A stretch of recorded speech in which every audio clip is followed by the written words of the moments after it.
Hello， 大家好，我是怡元。策划终于做了玩家社群反馈，但是它是直接跳到5月的部分去，前面好几个月的都没有做。因为从他们的记录来看，最后一次做玩家社群反馈是在2月、3月跟4月没有做，然后轮到了5月。但是这边有特别注明到有一些问题可能重复性比较高的，所以他们就整合在一起传达给策划知道。那我们先来看一下第一个反馈。这个玩家反馈就有说到，如果玩家没有花钱去充值的话，其实是很难把 VIP 给升级上去了。尽管有一些玩家已经花了很多钱，但是也没有办法达到很高水平的 VIP。他的想法是希望策划能够每天给他们更多的 VIP 点数，这个问题在之前我也是有做过。那说实话的，如果只是光靠你自己一个人去购买礼包获得 VIP 点数，然后提升你自己的 VIP 的话，其实这个过程是很漫长的。所以最好的方法就是加入一个比较强大的联盟，有很多玩家都跟你一样有花钱，而且还有一些玩家是完全没有花钱的情况下，他加入了一些比较强大的联盟，都可以把自己的 VIP 点数升级到 SVIP。但是各位也知道啦，现在网国的活跃度越来越少了，比较少玩家肯花钱在这个游戏上面，就变成说你的 VIP 点数可能一直卡在 VIP 17、VIP 18，要达到 SVIP 是真的很遥远。尽管有一些玩家的 VIP 点数是已经溢出了，但是我相信多数的玩家并没有这么多的 VIP 点数。那策划的回答是感谢他对 VIP 点数的建议还有担忧。目前他们没有计划增加通过每天登录的奖励获得更加多的 VIP 数量，因为他们依然对农场账号可能获得不成正比例的好处保持观望态度。但他们阅读了玩家社群反馈的内容，考虑并计划通过未来的更新，或许会在游戏内的一些活动引入更加多的机会获得 VIP 点数，就这样它不会免费给你，它需要你去完成一些活动才可以拿到 VIP 点数。其实我觉得这个做法也是可以，一方面就是维持玩家的活跃度，你有完成任务你就可以拿到更加多的 VIP。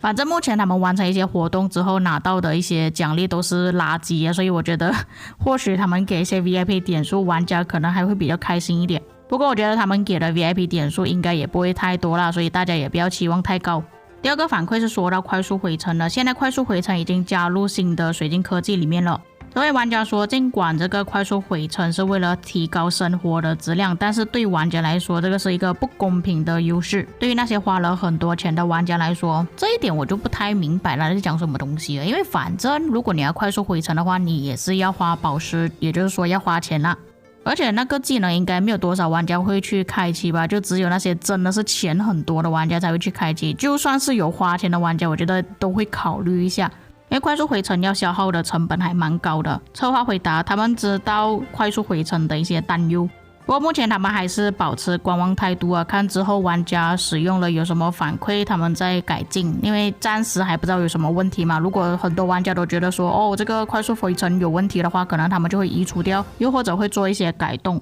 第三个反馈，希望官方把黑名单增加变成200个，因为每一次休战期都会有一些非法移民又或者是战力很高的农夫申请加入联盟的问题，所以他们就请求策划增加更加多的黑名单。那虽然我是理解他的想法，但是增加到200个也太多了吧。那个策划这边的回答是听取了他对于联盟黑名单的想法，为了解决这个问题，他们将在未来的更新中增加更加多的黑名单容量。 OK， 至少我们看到一个回答是肯定的，就是说他们之后会改。第四个反馈，希望在埃及之战的黄金战场匹配中，策划可以加入击杀还有王国历史作为匹配的考量，因为有一些王国真的是比较旧一点，他们的击杀也比较多，比较能打，就意味着他们可能装备军器会比较好一点。那假设你的队伍比较弱，但是匹配到这样子的对手的话，可能会打不过。策划这边的回答是跟这个玩家保证说，他们已经在进行优化工作了。 但这些更新需要等到 1.0.97 版本的时候才更新，那现在是 1.0.94 版本，所以还需要再等等。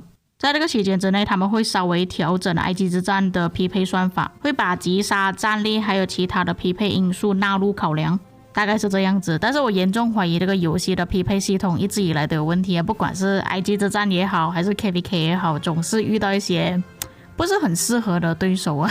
我不懂是不是真的很难找到一个完美的对手，又或者是他们的匹配系统有问题啦，所以我也不好讲什么东西。反正我是有这样子的感觉，总觉得对手要么就很强，要么就很弱。第5个反馈，他是希望连盟主也可以去计划之后建旗帜的路线。在上一个更新中，策划就有说到，你之后打 KVK 的时候，你就可以编排你的旗帜要怎么去建。那说实话，在用下来之后，觉得这个更新确实是还蛮好的，但是只有1个玩家能够使用而已，就是联盟里面的顾问，所以其他玩家是没有办法去设置你要怎样去建旗帜的路线。所以这个玩家就希望可能其他的联盟官员又或者是联盟盟主可以去设置路线。策划的回答，目前他们把旗帜的预设规划交给一个玩家呢，是因为要防止有其他的玩家可能他们会有其他的想法，要建不同的路线，这样子就会造成大混乱，可能会有冲突啊，一个人想要建左边，一个人想要建右边。但策划也不是要否定他的想法，而是同意他的想法，他也觉得说应该要更加灵活性的，可能需要更加多的玩家去编排。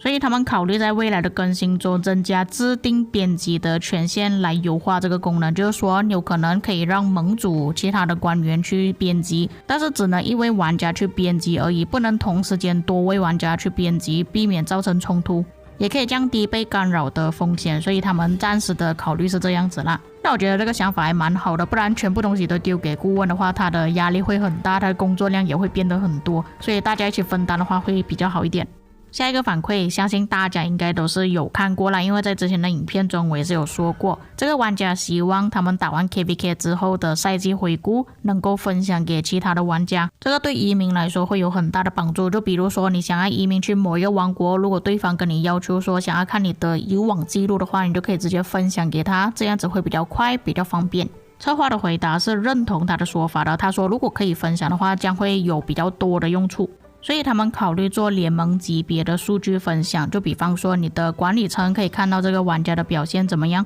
又或者玩家可以单独的把自己的数据分享给其他人。如果可以做到的话，我觉得这个更新还蛮不错的，毕竟有一些玩家是真的表现得蛮好的，他想要给大家看，想要证明自己，当然这个也是有一部分想要炫耀的成分在啦。下一个反馈，希望官方能够引入更加多的工具来帮他们管理那些比较低活跃度的玩家，又或者是那些不想参与 KVK 的玩家。就比如说他们可以建立一个王国，是不需要允许的情况下，可以把你们自己王国里面的一些不活跃不打 KVK 的玩家流放到那个王国去，并且那个王国是禁止参与 KVK 的，这样他们就不会影响到其他王国的 KVK 匹配了。那策划的回答，关于玩家不活跃不想参与 KVK 的事情呢，他们在之前就已经增加了休假券来帮助管理王国的成员，目前他们没有计划实施更激进的管理功能，就比如说在未允许的情况下把某一些玩家流放到某一个王国，这个他们暂时是没有考虑的。那其实我知道有很多王国管理层都有反馈过类似这样子的问题或者是想法啦，但是这边策划是已经坚决的否定了，他们不会这样子做。最后一个反馈也是有很多玩家都有讲过的事情，就是他们希望能够跳过开场教学。这个玩家是希望如果你手头上已经是拥有一个级别比较高的账号，就可以直接把开场动画给移除掉，就是不需要教学，又或者是把教学给隐藏起来。因为如果你讲真的你是完全没有账号的情况下，你去开账号，那不给你跳过教学，这个可以理解。但是你手头上都已经有账号了，你已经知道怎么玩了，他还给你教学的话，那这个就有点说不过去了吧。策划的回答，他们目前正在全面的完善早期的游戏体验，包括添加新的游戏元素、动画录制的内容，以使刚开始玩万国觉醒的玩家来说更加有吸引力。目前他们还在调试，如果稳定下来的话，他们计划开始研究一项功能，允许那些有万国觉醒经验的玩家跳过新手教学。这个是一个好的消息。那以上就是这一次的玩家社群反馈啊，你们比较喜欢哪一个改动呢？我觉得刚刚那个跳过新手教学还蛮好的，还有 VIP 点数啊、建立旗帜的部分，我觉得都 OK 啊，其他的话就一般般。所以各位在看了这一次的玩家社群反馈之后有什么想法，可以在评论区给我知道。我们下个影片再见。